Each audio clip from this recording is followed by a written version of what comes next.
ಶಿವಮೊಗ್ಗದಲ್ಲಿ ಬಿಜೆಪಿ ಅಭ್ಯರ್ಥಿ ಬಿವೈ ರಾಘವೇಂದ್ರ ಭರ್ಜರಿ ಪ್ರಚಾರ ನಡೆಸ್ತಾ ಇದ್ದಾರೆ. ಏಪ್ರಿಲ್ 18ಕ್ಕೆ ನಾಮಪತ್ರ ಸಲ್ಲಿಸಲಿರುವಂತಹ ಬಿಜೆಪಿ ಅಭ್ಯರ್ಥಿ ರಾಘವೇಂದ್ರ ಪ್ರಚಾರವನ್ನ ಮುಂದುವರಿಸಿದ್ದಾರೆ. ನಿನ್ನೆ ಗ್ರಾಮಾಂತರ ವಿಧಾನಸಭಾ ಕ್ಷೇತ್ರದಲ್ಲಿ ಮತಬೇಟೆಯನ್ನ ನಡೆಸಿದ್ರು. ಇವತ್ತು ಶಿವಮೊಗ್ಗದಲ್ಲಿ ಮಹಿಳಾ ಸಮಾವೇಶದಲ್ಲಿ ರಾಘವೇಂದ್ರ ಭಾಗಿಯಾಗಿದ್ದರು. ನಾಳೆ ಸಂಜೆ ಬೆಂಗಳೂರಿನ ಪ್ಯಾಲೇಸ್ ಗ್ರೌಂಡ್ ಅಲ್ಲಿ ಮತದಾರರ ಸಭೆ ನಡೆಸಲಿದ್ದಾರೆ. ಶಿವಮೊಗ್ಗದಲ್ಲಿ ಬಿಜೆಪಿ ಅಭ್ಯರ್ಥಿ ಬಿವೈ ರಾಘವೇಂದ್ರ ಭರ್ಜರಿ ಪ್ರಚಾರವನ್ನ ನಡೆಸ್ತಾ ಇದ್ದಾರೆ. ಶಿವಮೊಗ್ಗದಲ್ಲಿ ಬಿಜೆಪಿ ಅಭ್ಯರ್ಥಿ ಸಂಸದ ಬಿವೈ ರಾಘವೇಂದ್ರ ಅವರ ಪ್ರಚಾರದ ಅಬ್ಬರದ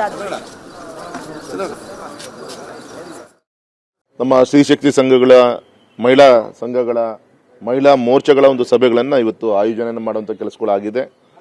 ನಾಳೆ ಸಂಜೆ ಬೆಂಗಳೂರಿನಲ್ಲಿ ಪ್ಯಾಲೇಸ್ ಗ್ರೌಂಡಲ್ಲಿ ಸುಮಾರು ಒಂದು 4-5 ಸಾವಿರ ಜನ ನಮ್ಮ ಶಿವಮೊಗ್ಗ ಕ್ಷೇತ್ರದ ಉಡುಪಿಯ ಬೈಂದೂರು ಕ್ಷೇತ್ರವನ್ನು ಕೂಡ ಸೇರಿಕೊಂಡು ಅಲ್ಲಿಯ ಮತದಾರರನ್ನ ಬೆಂಗಳೂರಿನಲ್ಲಿ ಒಂದ್ಸತಿ ಸೇರಿಸಿ ಅವ್ರ ವಿನಂತಿಯನ್ನು ಮಾಡ್ಕೋಬೇಕು ಅಂತ ಅದು ಪ್ರಯತ್ನವನ್ನು ಕೂಡ ಮಾಡ್ತಾ ಇದ್ದೀವಿ.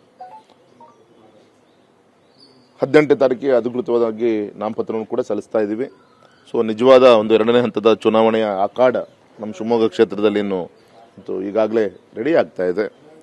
ಸರಿಯಾದ ರೀತಿಯಂತ ಒಂದು ಕಾರ್ಯಕರ್ತರ ಒಂದು ನೇತೃತ್ವದಲ್ಲಿ ಈ ಚುನಾವಣೆ ಮಾಡುವ ಮುಖಾಂತರ ಇವತ್ತು ಹಗುರವ ಮಾತಾಡುವಂಥ ಎಲ್ಲ ಬಾಯಿಗಳಿಗೆ ಆ ಉತ್ತರ ಕೊಡುವಂಥ ಕೆಲಸವನ್ನು ಚುನಾವಣೆ ನಂತರ ಮತದಾನದ ಮುಖಾಂತರ ಮಾಡುವಂಥ ಒಂದು ಪ್ರಯತ್ನ ನಮ್ಮ ಕಾರ್ಯಕರ್ತರು ಮಾಡ್ತಾ ಇದ್ದಾರೆ ಅಂತ ನಾನು ಈ ಸಂದರ್ಭದಲ್ಲಿ